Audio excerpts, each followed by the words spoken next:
Wafanyabiashara katika soko la samaki lililopo katika halmashauri ya Bagamoyo mkoa wa Pwani, hususan waliopo katika ndoa, wametakiwa kuachana na tabia za kutelekeza familia zao bila sababu za msingi, kwani kufanya hivyo kunapelekea kuibuka kwa migogoro ambayo inasababisha kuwepo kwa ongezeko la watoto wa mitaani, na badala yake wametakiwa kuwa kitu kimoja kwa lengo la kutengeneza taifa lenye amani na utulivu. Kauli hiyo imetolewa na wakili George Moli ambaye ni mratibu wa huduma ya kampeni ya msaada wa kisheria ya Mama Samia katika halmashauri ya Bagamoyo, ambapo amesema endapo kukiwa na ongezeko la migogoro ya mara kwa mara katika familia, hakuwezi kuwa na maendeleo hata kidogo. Hivyo kunahitajika umoja na ushikamano katika pande zote.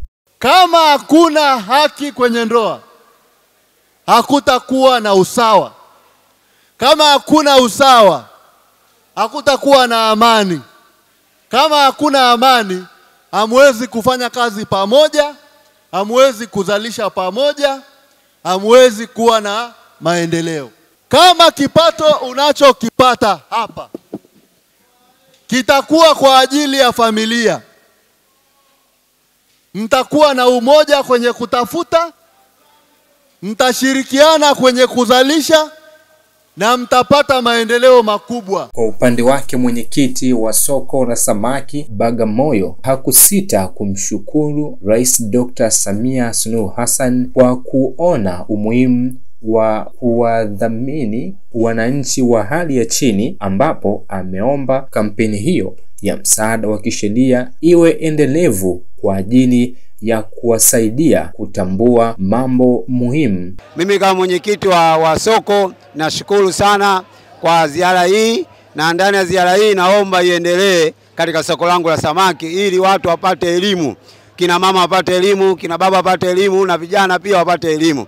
Mimi nashukuru sana kwa ziara hii, na naomba isiyo mwanzo wala sio mwisho. Kwa kila wakati, wa kila baada ya miezi miwili mitatu, basi zoezi hili liwepo, na Mungu alibariki sana, na Mungu abariki mama yetu Samia, aendelee kufanya kazi yake. Ni kazi njema, ni kazi inaonekana, na sisi tunamshukuru sana. Aendelee kufanya kazi na aendelee kusonga mbele, na Mungu aendelee kumbariki. Nao baadhi ya wafanyabiashara katika soko hilo wamebainisha kwamba ujio wa kampeni hiyo ya Mama Samia imewapa fursa ya kupata elimu ya msaada wa kisheria na kuomba serikali kuingilia kati suala la maadili na wimbi la uhalifu. Tulikuwa tujui chochote kuhusiana na masuala ya msaada wa kisheria.